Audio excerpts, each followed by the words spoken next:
ارشاد ہوا کہ ان الحسین مصباح الہدا، کہ میرا حسین چراغ ہدایت ہے۔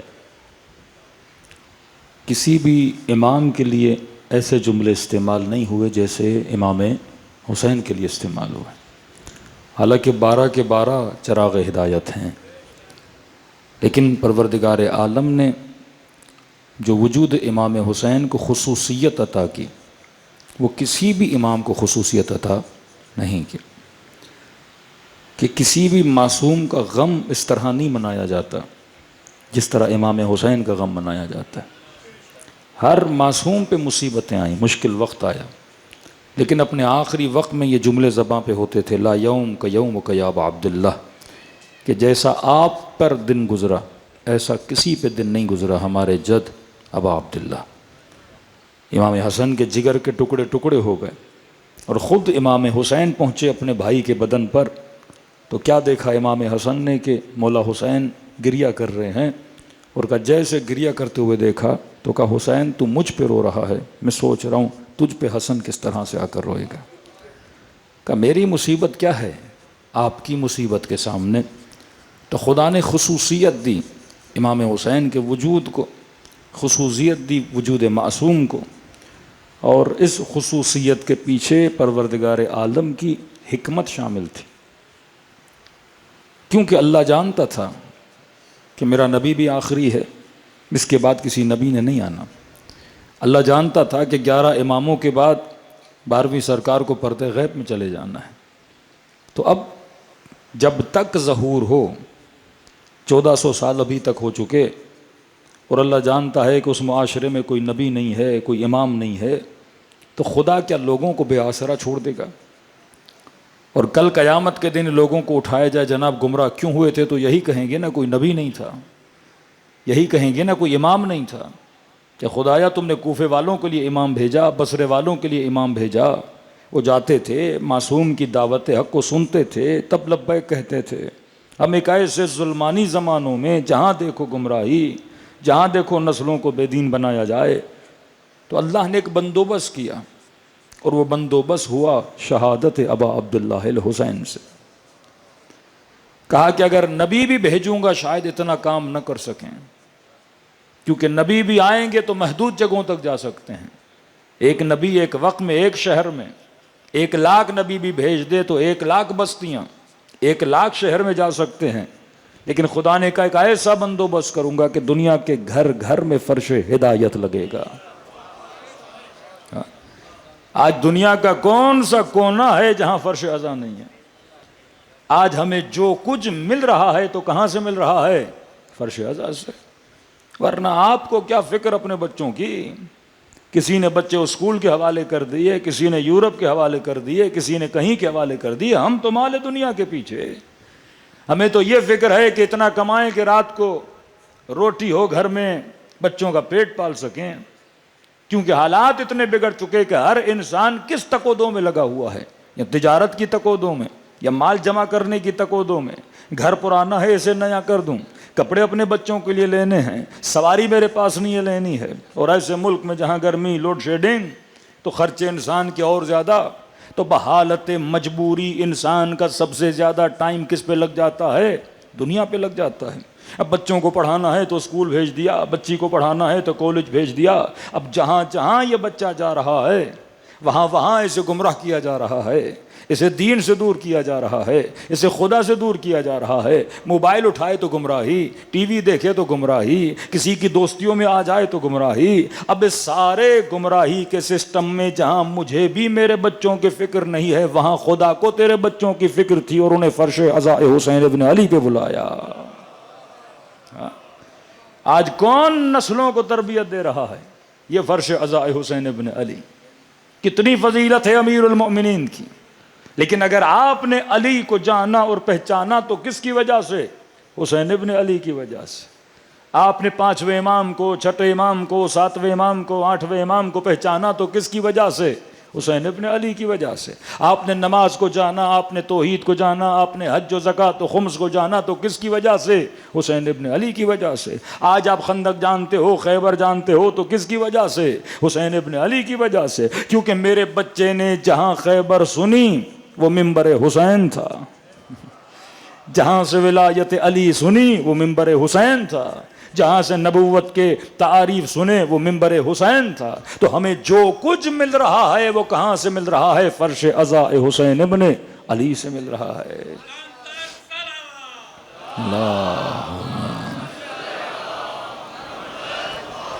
کیونکہ فرش عزا صرف فرش عزا نہیں ہے، یہ ایک مکمل تہذیب ہے۔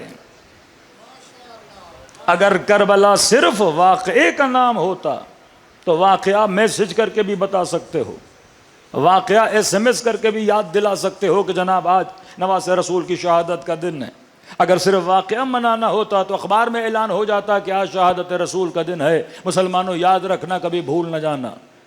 لیکن کہا ایسے نہیں مناؤ کہ صرف بچوں کو یاد دلاؤ، کہ نہیں، فرش کا بندوبست کرو، ممبر کا بندوبست کرو، ذکر کا بندوبست کرو، کالا لباس پہنو، اس ترتیب سے مرثیہ پڑھو، اس ترتیب سے نوحہ پڑھو، پھر ماتم حسین کرو، پھر عاشورہ کا جلوس نکالو، پھر جلوس بھی ایسے نہیں کہ لوگ نکلیں، پورا اہتمام کرو، جس جلوس میں علم بھی ہے، جس میں تعزیہ بھی ہے، پھر یہ نہیں کہ اکیلے جاؤ اپنے بچوں کو لے کر جاؤ۔ یہ حسین ابن علی کمپلیٹ ایک تہذیب اور تمدن کو خلق کر رہے ہیں، ایک ایسا معاشرہ جو یک رنگ معاشرہ ہو۔ کیوں آپ کالا لباس پہنتے ہیں؟ کیونکہ مولا چاہتے ہیں آپ کا رنگ کیا ہو جائے؟ ایک جیسا رنگ ہو جائے، تاکہ دنیا کو پتہ چلے، اظہار وجود کرو کہ کوئی ایسی قوم ہے جن کی خاص عادتیں ہیں۔ آپ سارے مسلمانوں میں الگ لگتے ہو کیونکہ حسین کے چاہنے والے ہو، آپ کو مخصوص بنا دیا اہل بیت علیہ الصلوۃ والسلام نے۔ آپ کے بچوں کی فکر، آپ کا طرز و طریقہ، آپ کی محبت، آپ کی نفرت سب سے الگ ہے۔ آپ اس سے نفرت کرتے ہو جو قابل نفرت ہے، آپ اس سے محبت کرتے ہو جو قابل محبت ہے۔ آپ ظالم کو ہمیشہ ظالم بولتے ہو۔ آپ کی نسلیں صرف گھر میں بیٹھ کے نہیں بولتی کہ ہم بہادر ہیں، یہ میدان میں لڑنا بھی جانتی ہیں، یہ کھڑا ہونا بھی جانتی ہیں۔ دیکھو اگر اعلان ہو جائے کہ عاشورہ کا جلوس نکلنے نہیں دیا جائے گا، کہاں کھڑا ہوگا شیعہ؟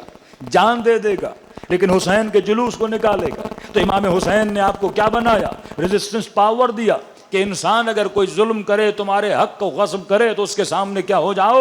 ڈٹ کے کھڑے ہو جاؤ۔ تو حسین نے بہادری کا درس دیا۔ حسین نے صرف بہادری کا نام نہیں لیا، آپ کی نسلوں میں بہادری کا جذبہ پیدا کیا۔ تبھی دشمنان اسلام جب اسلام کے مقابلے میں آتے ہیں، وہ سارے مسلمانوں کو ایک آنکھ سے نہیں دیکھتے۔ بارہا مجالس میں کہہ رہا ہوں، کتنے مسلمان ملک ہیں لیکن دشمنی ایک ملک سے۔ ہاں، بڑے بڑے جہاز بھیج دیے، ایٹم بم کی دھمکیاں، صفحہ ہستی سے مٹانے کی دھمکیاں، ہم یہ کر دیں گے، ہم وہ کر دیں گے۔ تو کبھی نسل کو سوچنا تو چاہیے، ایک سے دشمنی کیوں؟ ایک ہی سے بغض کیوں؟ بھائی اگر مسلمانوں سے بغض و دشمنی ہو تو پھر سب سے ہونی چاہیے، لیکن جب دیکھو تو ایک سے دشمنی۔ ہر نمازی نماز پڑھے دشمنی نہیں، لیکن یہاں شیعہ نے نماز پڑھنا شروع کر دی تو دشمنی شروع ہو جاتی ہے۔ کسی کی مسجد پہ گولیاں نہیں برسائی جاتی، شیعوں کی مسجدوں میں مارا جاتا ہے۔ تو سوال یہ ہے کہ اس ایک سے دشمنی کیوں؟ ہاں، اگر دشمنی اس وجہ سے ہے کہ یہ ملک اسلامی ہے تو اسلامی تو ہم بھی ہیں، اسلامی تو بنگلہ دیش والے بھی ہیں، اسلامی تو ملیشیا والے بھی ہیں، اسلامی تو سعودی عرب والے بھی ہیں، لیکن ان سارے اسلامیوں سے مسئلہ نہیں، ایک اسلامی سے مسئلہ ہے۔ تو مطلب دشمن بھی جب تیرے اسلام کو دیکھتا ہے وہ تمہیں ایک جیسا نہیں سمجھتا، اس کی نظر میں بھی دو طرح کے اسلام ہیں۔ ایک اسلام وہ جو سقیفے کے بعد بنا، وہ جو مفتی ممبروں سے بتاتے ہیں۔ ایک اسلام وہ جس میں عقل و عقلانیت نہیں ہے، ایک اسلام وہ جس کے اندر حکمت نہیں ہے، ایک اسلام وہ جو ظالم کے سامنے جھکنا سکھاتا ہے، دوسرا اسلام وہ جو حسین کی طرح ظالم کے سامنے ڈٹ کے کھڑا رہنا سکھاتا ہے۔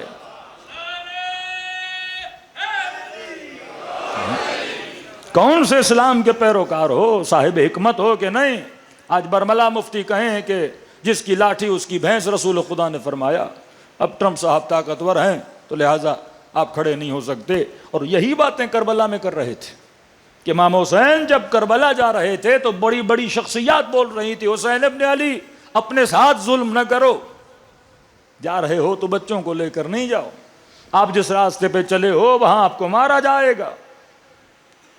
امام حسین ہمیشہ یہ کہتے رہے کہ ان اللہ مع الصابرین، خدا میرے ساتھ ہے، خدا میرے ساتھ ہے.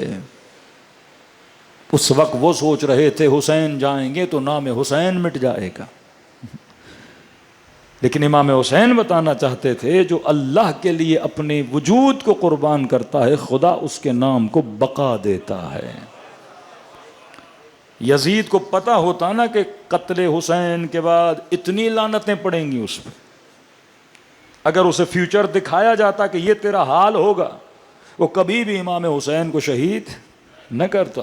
کیونکہ ظالم جب مظلوم پہ حملہ کرتا ہے وہ اپنے تکبر و غرور و جبر میں کیا ہوتا ہے، مست ہوتا ہے، اور مظلوم جب قربانی دیتا ہے وہ رب کی رضا پہ راضی ہوتا ہے. ظالم کا بھروسہ اسلحے اور ہتھیاروں پہ ہوتا ہے، مظلوم کا بھروسہ رب کی ذات پر ہوتا ہے. امام حسین نے اسلحے پہ بھروسہ نہیں کیا، امام حسین نے ذات خدا پہ بھروسہ کیا. امام حسین نے دنیا کی جنگوں کی اسٹریٹجی کو بدل دیا. دنیا جب لڑتی ہے تو یہ دیکھتی ہے کہ میرے پاس طاقت کتنی ہے، میرے پاس پاور کتنا ہے، میرے پاس فوجی کتنے ہیں، میرے پاس تلواریں کتنی ہیں، اور جب تقابل ہوتا ہے اور نظر آتا ہے کہ میں کمزور ہوں تو وہ لڑنے سے انکار کر دیتے ہیں. کربلا عجیب میدان تھا، ایک طرف 72 تھے، مد مقابل 30,000 کا لشکر تھا. رتی برابر حسین کے وجود میں خوف نظر نہیں آیا، کیونکہ یہ حسین ہے، یہ نبی کی سنت پہ چلنے والے ہیں. بدر میں اصحاب کی تعداد کتنی تھی، مد مقابل تعداد کتنی تھی، خدا نے جیت کس کو دی، اہل بدر کو دی. کبھی بھی تعداد کو نہیں دیکھا کرو. جب علی اکبر میدان میں جا رہے تھے کہ بابا بس اتنا بتائیے کہ ہم حق پر ہیں یا نہیں ہیں، کہ بیٹا ہم حق پر ہیں، کہ بابا جب حق پر ہیں تو نہ دشمن کی تعداد کو دیکھا جاتا ہے، نہ موت سے کبھی گھبرایا جاتا ہے. اصل یہ ہے کہ آپ حق پر ہو کہ نہیں. اب مد مقابل کے پاس اسلحہ ہے، پاور ہے، فوجیں ہیں، طاقت ہے، میڈیا ہے، سب کچھ اس کے پاس ہو، لیکن کہ اگر تو اللہ کی ذات پہ بھروسہ کرے گا اور حق پہ ڈٹ جائے گا تو حضرت ابراہیم کو کہا کہ علیک الاذان وعلی البلاغ، ابراہیم تیرا کام ہے میرے پیغام کو پہنچانا، میرے پیغام کی دعوت دینا. اب اللہ کا کام ہے تمہارے پیغام کو دنیا کے کونے کونے تک مومنوں کے دلوں تک پہنچانا. حسین کا کام تھا کربلا میں باطل کے سامنے کھڑا ہونا، اللہ کا کام تھا کہ گلی گلی اور کوچے کوچے میں حسین کے نام کو بلند کرنا. یہ ہے وعلی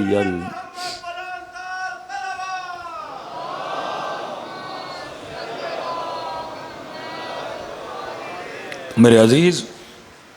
واقعاً اگر ٹرمپ کو بھی پتا ہوتا کہ سید علی خامنئی کی شہادت کے بعد اتنی لعنتیں پڑیں گی، وہ بھی شاید کبھی یہ کام نہ کرتا.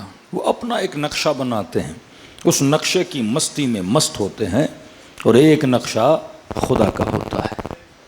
یاد رکھو مولا حسین کو شہید کرنے کا ہدف کیا تھا. اگر صرف قتل حسین مراد تھا تو مولا حسین کی شہادت کے بعد یزید کو کامیابی ملنی چاہیے تھی. ہدف یہ تھا کہ امام حسین کو شہید کریں، یہ سلسلہ امامت کیا ہو جائے، ختم ہو جائے، اور ہماری حکومتوں کو بقا ملے. اور اس کی حکومت گری تو ایک نعرے کی وجہ سے، یا لساو راو تل حسین. مولا حسین کا نام لے کر بنو عباس نے حکومت بنو امیہ کو کیا کیا، گرایا. سلسلہ نہ رکا، مقصد ہدف ہے. امریکہ کا ہدف کیا تھا کہ ان کے علماء کو بڑوں کو مار کے انقلاب کا کیا کیا جائے، خاتمہ کیا جائے. لیکن اسی شہادت نے انقلاب کو کیا بخشا، طاقت بخشی. تو خدا تمہارے ہدف کو پورا کرتا ہے. آپ اگر یہ سوچو کہ میں نے اپنی جان بچانی ہے تو یہ ہدف خلقت نہیں ہے. ہدف خلقت یہ ہے، اکثر لوگ سمجھو پاکن سوچو تو صحیح دنیا میں آئے کیوں، کھانا پینا بچے پیدا کرنا اور مر جانا. یہ کام تو گدھا ہم سے بڑا اچھا کر لیتا ہے، یہ کام تو حیوان بھی کرتے ہیں. ہدف انسان کیا تھا، تجھے زمین پر اپنا نمائندہ بنا کے بھیجا، تبھی تو اشرف المخلوقات ہے. تبھی ملائکوں کو کہا کہ انسان کو سجدہ کریں، کبھی کسی انسان کو نہیں کہا کہ ملک کو سجدہ کرو۔ آدم انسان ہے، جناب یوسف انسان ہے، سجدہ تعظیم کس کو ہوتا ہے؟ انسان کو ہوتا ہے۔ اتنا مرتبہ انسان کا بلند ہے۔ یہ بلند مرتبہ کیوں ہے؟ کیونکہ اللہ کا نمائندہ ہے زمین الہی پر، اس کی ڈیوٹی ہے، اور اس کی ڈیوٹی یہ ہے کہ کائنات میں اللہ کے حکومت اور نظام کو کیا کرے؟ نافذ کرے۔ اور یہ نظام نافذ ہی نہیں ہو سکتا جب تک آپ اہل بیت رسول سے منسلک نہ ہو جاؤ گے، کیونکہ خوبیوں کو اپناؤ گے، ان کی صفات کو اپناؤ گے، پھر تمہارے وجود میں یہ طاقت و توانائی ہوگی کہ کائنات میں اللہ کے نظام کو نافذ کریں۔ صلوات پڑھیں محمد و آل محمد۔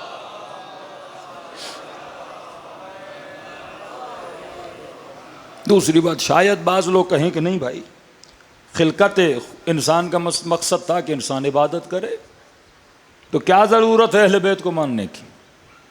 ہم اچھے انسان بن کے رہیں گے، ہم کسی کو تکلیف نہیں دیں گے، ہم کسی کا مال نہیں کھائیں گے، اور ہم نمازیں بھی پڑھیں گے، ہم عبادت بھی کریں گے، تو کیا خدا جنت میں نہیں بھیجے گا؟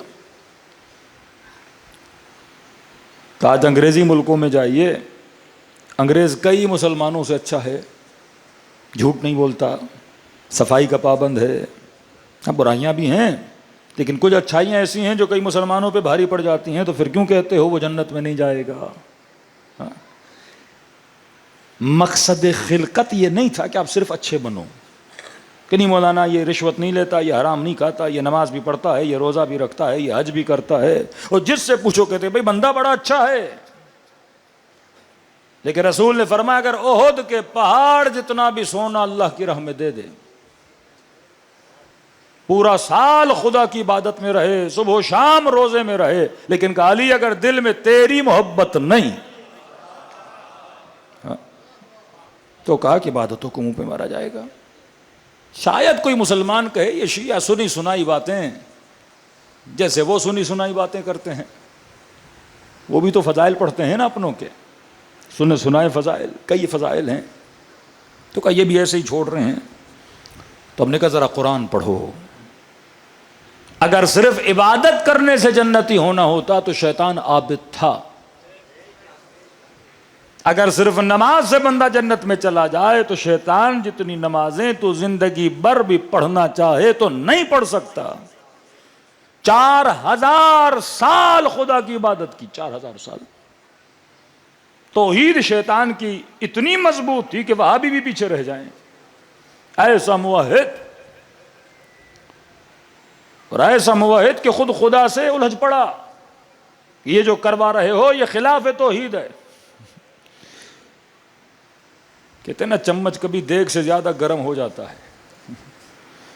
اللہ نے کہا آدم کو سجدہ کر کر، نہیں بس تجھے کروں گا اور کسی کو نہیں کروں گا۔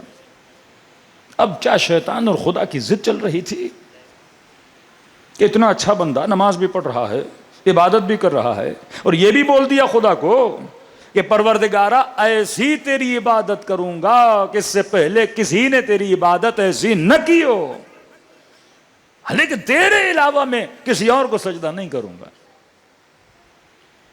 توحید کو مانتا تھا، خدا کو مانتا تھا۔ مہلت مانگی تو کہا الی یوم یبعثون، مجھے قیامت تک زندگی دے۔ اس کا مطلب اہل عقیدہ آخرت بھی تھا، ایسا نہیں کوئی ایتھیسٹ تھا اللہ کو نہیں مانتا فرعون و نمرود کی طرح، یا آج کے انگریزوں کی طرح، یا سیکولر لوگوں کی طرح کہ خدا کے منکر ہیں، قیامت کے منکر ہے۔ شیطان قیامت کو بھی مانتا ہے، شیطان ملائکوں کو بھی مانتا ہے، شیطان جنت و جہنم پر بھی عقیدہ رکھتا ہے، شیطان عابد بھی ہے، شیطان زاہد بھی ہے، لیکن خدا نے کہا نہیں، ساری عبادتیں ضائع کر دوں گا اگر آدم کو سجدہ نہ کرو۔ مجھے مانو پر میرے بنائے ہوئے کو نہ مانو۔ تو لاکھ مکے میں اچھا ہو لیکن اگر میرے محمد کو نہیں مانا، ہاں آپ کیا سمجھتے ہیں حضرت نوح کی قوم والے برے تھے؟ وہ حضرت نوح کو کہتے تھے بھائی چلو تمہارا خدا ہے نا، مان لیا ہے، اسے کہو آسمانوں میں رہے، اپنی حکومت چلاتا رہے، زمین میں انٹرفیئر نہیں کرنا اس نے، کہ اتنا پیسہ دو، یہ زکوٰۃ دو، اس طرح کرو، اس طرح کرو، کہ نہیں، زمین میں انٹرفیئر نہیں کرے، یہاں کے معاملات ہم دیکھیں گے، اپنے خدا کو کہو وہاں کے معاملات کو دیکھے۔ کیا مکے والے سارے برے تھے؟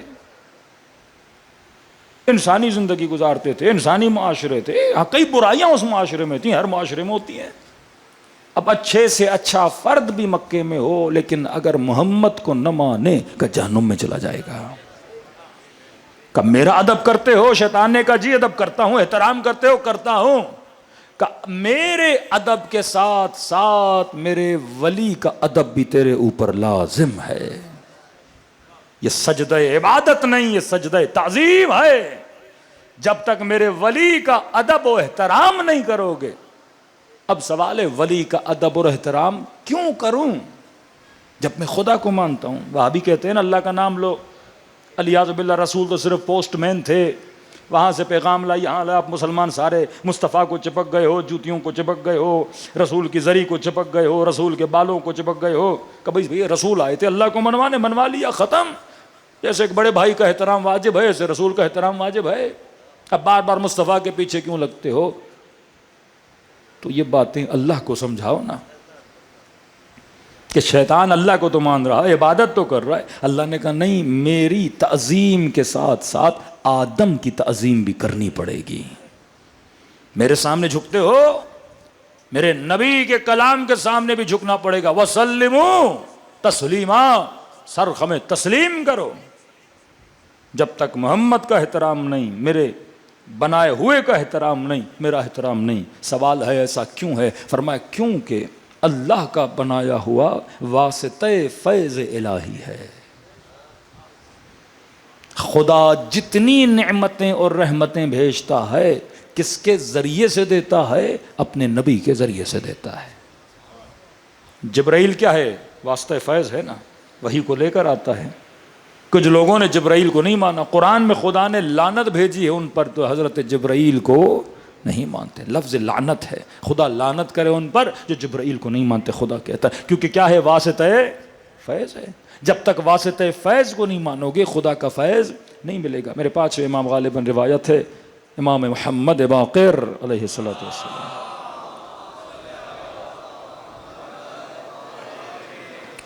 اللہ فرماتے ہیں حضرت موسیٰ نے خدا سے کہا پروردگارا اس شیطان نے بڑی نسلوں کو گمراہ کیا ہے، میں موسیٰ ہوں، کہو تو تھوڑا شیطان سے بات کر لو، صلح صفائی ہو جائے، ٹیبل ٹاک ہو جائے، نیگوسیشنز ہو جائیں۔ تو اللہ نے کہا بات کرو، میں تو خدا ہوں، ارحم الراحمین ہوں، بندہ جب تک زندہ ہے توبہ کی مہلت دیتا ہوں۔ حضرت موسیٰ نے شیطان سے بات کی کہ شیطان اللہ سے میں نے بات کر لی ہے، خدا ایگری ہے اگر تو توبہ کر لے۔ اس نے کہا اس سے اچھا کیا ہے کہ پچھلے گناہ کا سب معاف کر دے گا، سب معاف کر دے گا، اگر تو توبہ کرے تو خدا تیرے گناہوں کو معاف کرنے کو تیار ہے۔ شیطان بھی بڑا خوش ہوا، کوئی معاملہ ہی حل ہو جائے گا، وہ میری توبہ کو ماننے کو تیار ہے، میں توبہ کرنے کو تیار ہوں۔ موسیٰ بڑے خوش ہوئے، رب موسیٰ کو دیکھ رہے ہیں، کیونکہ تو وہ رب ہے نا، وہ تو شیطان کو جانتا ہے۔ کہ موسیٰ توبہ کرے گا، کہاں پروردگارا وعدہ دیا ہے وہ توبہ کرنے کو تیار ہے۔ اللہ نے کہا بس میری ایک چھوٹی سی شرط ہے۔ کہ موسیٰ کون سی شرط ہے؟ کہ اگر توبہ کرنا چاہتا ہے کہو آدم کی قبر پہ جائے سجدہ کر کے آ جائے۔ ہاں؟ اب شاید آپ کے نوجوان سمجھیں کہ یہ خدا اور شیطان کی کوئی ضد ہی چل رہی ہے، وہ کہتا ہے نہیں کروں گا، اور اللہ کہتا نہیں، آدم چلا بھی گیا قبر پہ جاؤ سجدہ کرو۔ یہ سوچیں وہ وہابی جو کہتے ہیں نبی مر جائے تو تعظیم نہیں ہوتی، خدا کہتا ہے قبر پہ جاؤ اور نبی کی تعظیم کرو۔ شیطان نے کہا یہ کام میں کرنے کو تیار نہیں ہوں۔ اللہ نے کہا میں بھی توبہ قبول کرنے کو تیار نہیں ہوں۔ توبہ تب تک قبول ہی نہیں ہوتی جب تک اللہ کے ولی کی تعظیم نہ کرو، دعا تب تک عرش الہی پہ نہیں جاتی جب تک محمد و آل محمد کی محبت نہ ہو۔ اصل تعظیم ہے کہ تجھے فیض مل ہی نہیں سکتا۔ چھوٹا سا اشارہ، وقت کی کمی ہے، کہ اِنَّا أَنزَلْنَاهُ فِي لَيْلَةِ الْقَدْرِ لَيْلَةُ الْقَدْرِ خَيْرٌ مِّنْ أَلْفِ شَهْرٍ۔ پانچواں فرماتا ہے شیعو جب اپنے مخالفوں سے بات کرو نا کہ ہر زمانے میں معصوم کا ہونا ضروری، اور وہ کہیں یہ نہیں ہے کہ ہر زمانے میں کوئی معصوم ہے، تو فرمایا اس صورت سے سورہ انا انزلنا سے ان سے مناظرہ کیا کرو اور یہ سورت ان کو لاجواب کر دے گی. اور فرمائے سورہ انا انزلنا کا دوسرا نام ہے سورہ ولایت. فرمایا ہمارے شیعہ کثرت سے نمازوں میں سورہ انا انزلنا پڑھو، چلتے پھرتے سورہ انا انزلنا. کہ مولا اس سے مناظرہ کریں، کہاں معصوم کے وجود کا اس بات اس صورت میں ہے. کہ مولا کہاں پر؟ کہ آیت نہیں پڑھی تنزل الملائکۃ والروح. اس رات پہ کون نازل ہوتے ہیں؟ سارے ملائک نازل ہوتے ہیں. جبرائیل، میکائیل، اسرافیل، عزرائیل، سارے ملائک الہی، ملائک مقرب اور روح کیا ہوتا ہے؟ نازل ہوتا ہے. پہلا سوال کہ ایک رات 1000 مہینوں سے افضل کیوں؟ ہمیشہ ہے پہ نہ سوچا کرو، کیوں پہ جایا کرو. راتوں تو راتیں ہیں لیکن خدا ایک رات کو 1000 مہینوں سے، اب 1000 کو ملٹی پلائی کرو ایک مہینے سے تو تقریباً 82 سال بنتے ہیں. ایک رات میں عبادت کرنا ایسے ہے جیسے تو نے 82 سال خدا کی عبادت کی. اتنا اجر کون دیتا ہے اور کیوں دے رہا ہے خدا؟ شب قدر میں رسول کے زمانے میں بھی شب قدر تھی. اب یہ نہیں کہ مولا علی کی شہادت ہوئی تو شب قدر پر صلی اللہ علیہ افضل، نہیں، شب قدر تو پہلے بھی ہے. اب خصوصیت شب قدر کیا ہے؟ کیوں اتنا ثواب ملتا ہے؟ کہ یہاں ملائکہ کیا ہوتے ہیں؟ نازل ہوتے ہیں. نازل ہوئے نہیں، نازل ہوتے ہیں. اور شب قدر ہر سال آتی ہے. یہ صیغہ مضارع فیوچر کا صیغہ ہے، مطلب ہر سال ملائکہ کیا ہوتے ہیں؟ نازل ہوتے ہیں. اب چھوٹا سا سوال ہے بھائی کہاں نازل ہوتے ہیں؟ ہو سکتا ہے کیونکہ ہم اتنی مادی بن چکے ہیں تو ہمارا سوچنا بھی کیا ہے؟ مٹیریلسٹ ہو جاتا ہے. اب میں آپ سے جب کہتا ہوں ملائک نازل ہوتے ہیں تو آپ کے ذہن میں کیا؟ آسمان سے اتریں گے، زمین پر قدم رکھیں گے، بالکل ایسے جیسے کبوتر اوپر سے اڑتا ہوا آتا ہے اور زمین پر کیا رکھتا ہے؟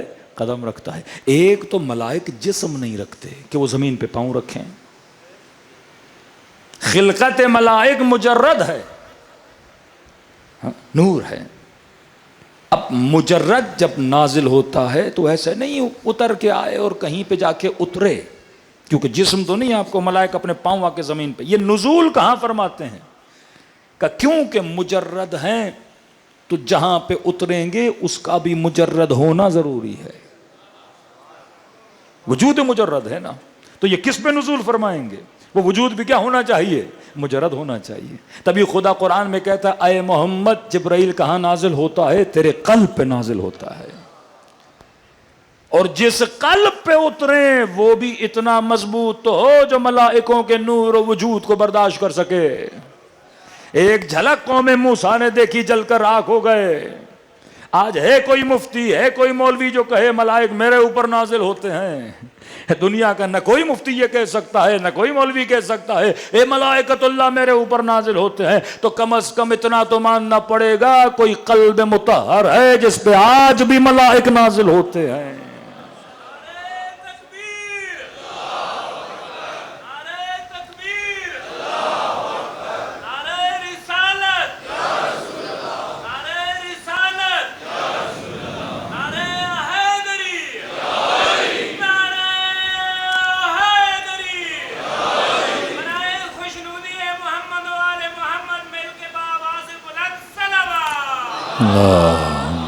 صلی اللہ محمد.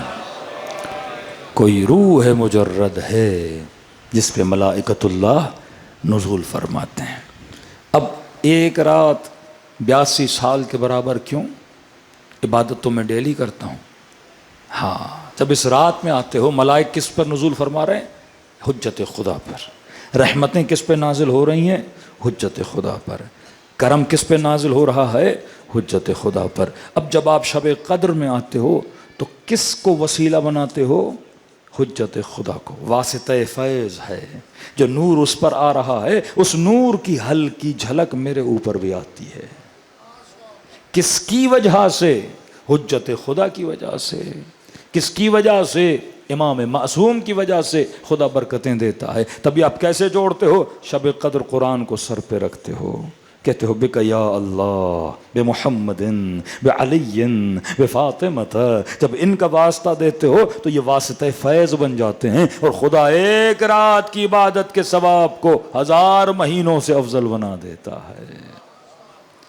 تبھی آغا ششتری کہتے ہیں جب حسین کی مجلس میں آؤ، یہ نہ سوچا کرو کہ یہ زمین تیری ہے، کہ جب حسین کی مجلس میں آؤ تو سوچا کرو تو خیمہ حسین میں بیٹھا ہے، اور جب یہ خیمہ حسین بنا تو یہ فیض لیتا ہے اصل میں کس سے؟ امام حسین سے، ورنہ ہر زمین پہ تو ملک نہیں آتے، یہاں رحمتیں نازل ہوتی ہیں۔ آپ کا امام ہادی 10ویں امام بیمار ہو گئے، اپنے صحابی کو پیسے دیے، کہ کربلا جا، حسین کی قبے کے نیچے کھڑے ہو کر مجھ ہادی کے لیے دعا کر کہ خدا حسین کے صدقے میں مجھے کیا عطا کرے؟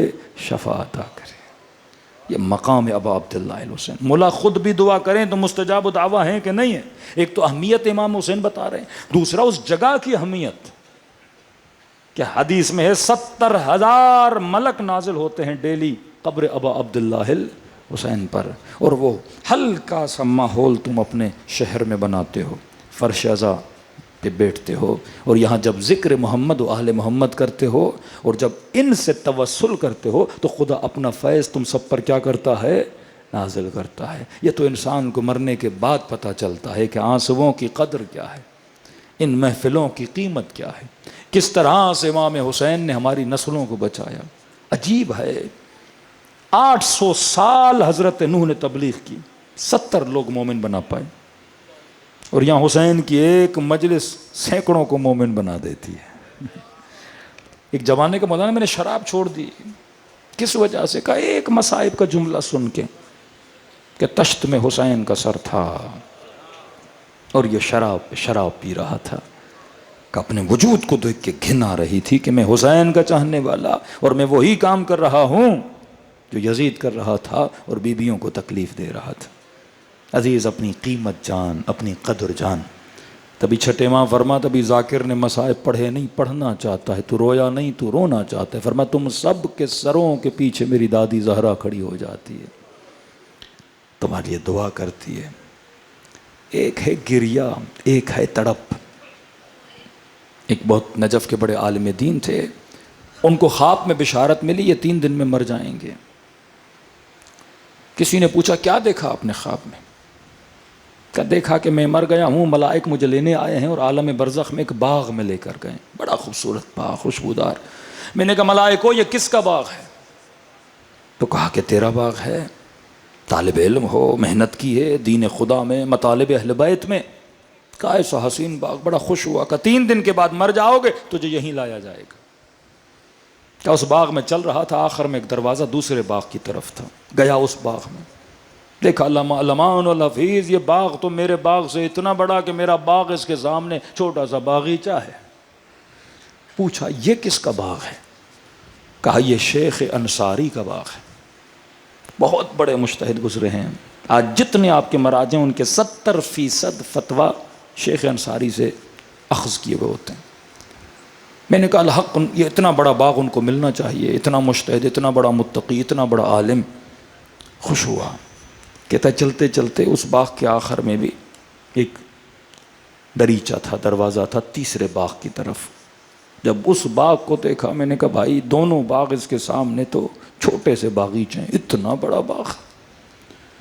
اب سوچا کون ہے جو شیخ سے بھی بڑا؟ میں نے کہا بھائی یہ کس کا باغ ہے؟ کہ وہ تمہارے شہر میں فلاں عالم نہیں ہے جو امام حسین کا ذاکر بھی ہے، یہ اس کا باغ ہے۔ کہتا میں نے کہا کہ بھائی صحیح ہے، عالم ہے، اچھا آدمی ہے، لیکن شیخ سے بڑا تو نہیں، مجتہد تو نہیں، اتنا صاحب تقویٰ تو نہیں، کہ یہ ناانصافی ہے، کس کا باغ شیخ سے بھی بڑا ہے۔ کہ ملائکوں نے کہا دیکھو تو نے اپنا باغ دیکھا؟ کہاں؟ کہ وہ تیرا تھا۔ شیخ کا باغ دیکھا؟ کہاں؟ وہ شیخ کا عمل کا نتیجہ تھا، وہ شیخ کا باغ تھا۔ کہ یہ باغ دیکھ رہے ہو؟ کہاں؟ کہ آئے گا تو یہ اس میں، لیکن یہ اس کا نہیں، اس کو حسین نے دیا ہے، کہ یہ عطا حسین ہے۔ کہتے جب نیند سے اٹھا تو یہ سوچتا رہا اب 3 دن میرے پاس ہیں، جا کے پوچھوں تو صحیح اس بندے سے یہ کرتا کیا ہے کہ اتنا اس کا ریلیشن امام حسین کے ساتھ کہ مولا نے اتنا بڑا باغ دے دیا۔ گئے اس عالم کے در پہ، کہا آج کی رات آپ کیا مہمان بننا چاہتا ہوں، بلایا، کھانا کھایا، بیٹھا، کہ بہت دیکھا کرتا کیا ہے، میں نارمل باتیں کی، کھانا کھایا، کب سونے کا وقت ہے میں سونا چاہتا ہوں، کہ ٹھیک ہے، کب میں نہیں سویا، منتظر تھا دیکھوں تسبیح کون سی پڑھتا ہے، دعا کون سی کرتا ہے، کون سا عمل کرتا ہے جس کی وجہ سے امام حسین کے ساتھ اتنا گہرا تعلق۔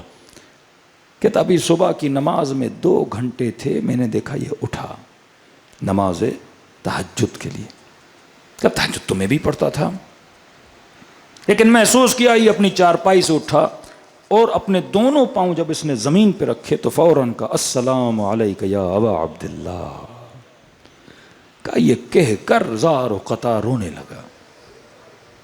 میں نے کہا شاید مولا کا نام لیا رو رہا ہے، لیکن دیکھا نہیں اس کا رونا رک ہی نہیں رہا، وضو کر رہا ہے تو السلام علیکم یا ابا عبداللہ روئے جا رہا ہے، مصلی پہ آیا اذان دی، اقامت دی، روئے جا رہا ہے، نماز پڑھی روئے جا رہا ہے، 2 گھنٹے گریا کرتا رہا یہاں تک کہ صبح کی اذان ہو گئی، پھر زیارت عاشورہ پڑھی، پھر زار و قطع رو رہا ہے۔ کہتا میں سمجھ گیا جس کا دل حسین کے لیے اس طرح تڑپتا ہو، کیسے ممکن امام حسین میدان برزخ میں اسے چھوڑ دیں۔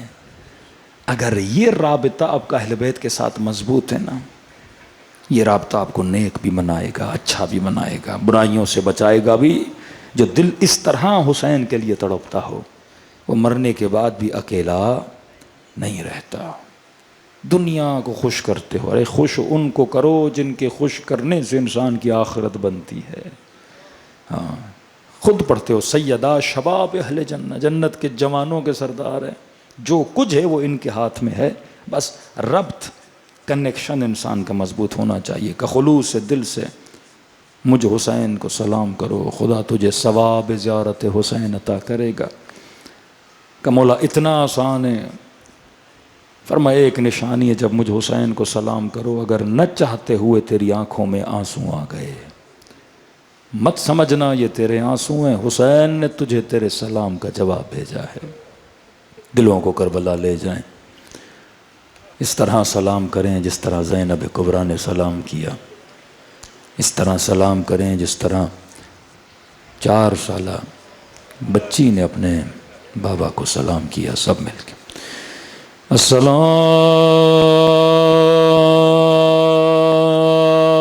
علی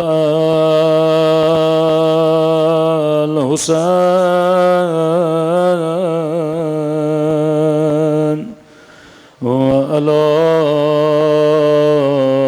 علی ابن الحسین وعلی اولاد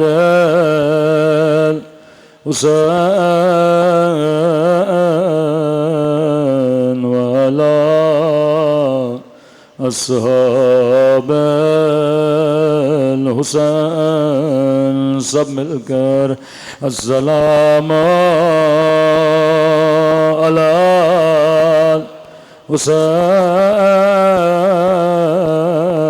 حسین وعلی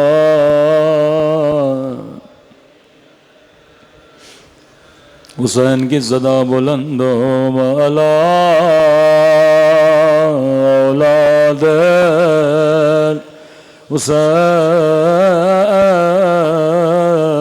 حسین وعلی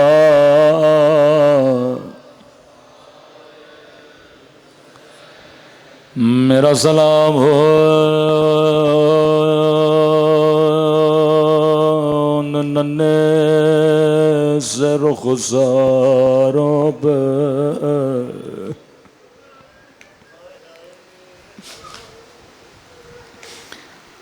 یہ سلام میرا سلام نہیں،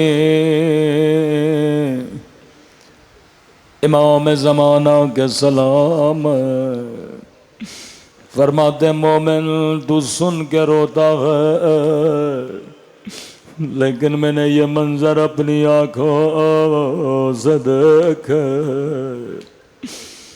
کسی مظلومہ کا نام نہیں لیتے، بس اشارہ کرتے ہیں۔ فرمایا میرا سلام ہو ان ننھے سے رخساروں پہ، اللہ جانے یہ رخسار علی اصغر کے رخسار ہے، اللہ جانے یہ قاسم کے رخسار ہے، جواب میرے مولا نے خود دیا، میرا سلام ننھے سے رخساروں پہ جن کا رنگ بدلتا رہا، یہ نہیں کا رنگ بدل گیا بلکہ بدلتا رہا، کبھی شمر کے تماچوں نے رنگ نیلا کیا، کبھی ظالم کے تماچوں نے رنگ سیاہ کیا،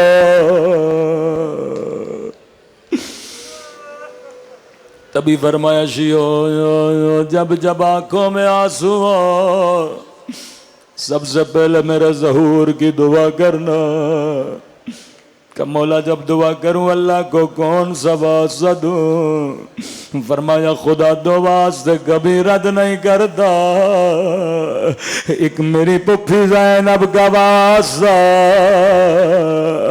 دوسرا 4 سالہ سکینہ کا واسطہ، کسی کے لیے نہیں کہا بس سکینہ کے لیے۔ فرمایا شیو جب جب ٹھنڈا پانی پیو میری سکینہ کو یاد کیا کرو، وہ ظلم ہوئے جس کی مثال تاریخ میں نہیں ملتی۔ پیار کتنا کرتے تھے مولا، یقیناً ہر باپ اپنی بیٹی سے پیار کرتا ہے، لیکن کہاں ہماری بیٹیاں، کہاں سکینہ؟ کہتے ہیں مسجد میں جا کے ہمیشہ واجب نماز کو ادا کرتے تھے، صحابی کہتا ہے کچھ دنوں سے میں نے دیکھا مولا فوراً نماز کے بعد گھر کی طرف روانہ ہوتے ہیں، کہ مولا آپ نوافل مسجد میں نہیں پڑھتے؟ مسکرا کر کہا ہاں مومن، اللہ نے مجھے بیٹی عطا کی ہے، میری بچی 4 سال کی ہو گئی ہے، جب جب اذان کی آواز سنتی اپنے کمرے میں 2 مصلے بچھاتی ہے، ایک مصلی اپنے لیے، ایک اپنے غریب الوطن بابا کے لیے۔ مدینے سے مکہ و مکے سے کربلا پورے 10 دن سکینہ خیمے میں 2 مصلے بچھاتی تھی، مولا حسین بھی نماز سکینہ کے ساتھ پڑھتے تھے، لیکن عزادارو قیامت کی گھڑیاں تھے، جب عاشور کا دن آیا نماز عصر کا وقت ہوا، بچی نے خیمے میں 2 مصلے بچھائے، ننھے ننھے ہاتھوں کو اٹھایا، میرے اللہ میرے پردیسی بابا کی خیر، ایک بار سکینہ کو بابا کی زیارت کرا لے۔ بچی کو کون سمجھاتا سکینہ اب بابا واپس نہیں آئیں گے؟ روایت کے جملے بڑے سخت ہیں، بچی دعا کر رہی تھی اچانک بچی کو کسی کے چلنے کی آواز آئی، خیمے سے دوڑی دوڑی گئے، شاید میرا بابا آیا، سنیں گے بچی نے کیا دیکھا۔ اللہ یہ منظر کسی بچی کو نہ دکھائے، کیا دیکھتی ہے؟ شمر ہے، ہاتھ میں تازیانہ لیے ہوئے، لئی کہتا ہے سکینہ کس کا انتظار کر رہی ہو؟ کہتی ہے بڑی دیر گزر گئے میرا بابا نہیں آیا۔ لئی کہتا ہے سکینہ کیا بابا کو دیکھنا چاہتی ہو؟ کہتی ہے مجھے بابا کی بڑی یاد آئی ہے، وہ ظلم کیا جس کی مثال تاریخ میں نہیں ملتے۔ راوی کہتا نہیں کہ ہاتھوں میں حسین کا کٹا ہوا سر تھا، سر کو بچی کی طرف پھینک دیا۔ اے شمر تیرے ہاتھ کٹ جاتے تو کبھی میرے مولا کا سر نہ پھینکتا۔ بچی بابا میرے غریب الوطن بابا، او بابا تیرے گردن کی رگیں کس نے کاٹے؟ او بابا ظالم نے پانی پلایا تھا یا نہیں؟ کہتے ہیں بچی بابا سے پیار کر رہی تھی۔ او بابا 4 برس تو نے مجھے اپنے سینے پہ سلایا، آج آ جا میرے سینے پہ سو جا۔ بچی بابا سے پیار کر رہے تھے۔ آیت اللہ مظاہری فرماتے ہیں یہاں شمر آگے بڑھا، بچی سے بابا کا سر چھینا، اتنے زور سے تماچے مارے کہ سکینہ بے ہوش ہو گئے۔ الا لعنت اللہ علی القوم الظالمین۔ اے خدا تجھے اس بچی کی یتیمی کا واسطہ ہمارے مولا اور آقا امام زمانہ کا ظہور فرما۔ ربنا تقبل منا انک انت السمیع العلیم۔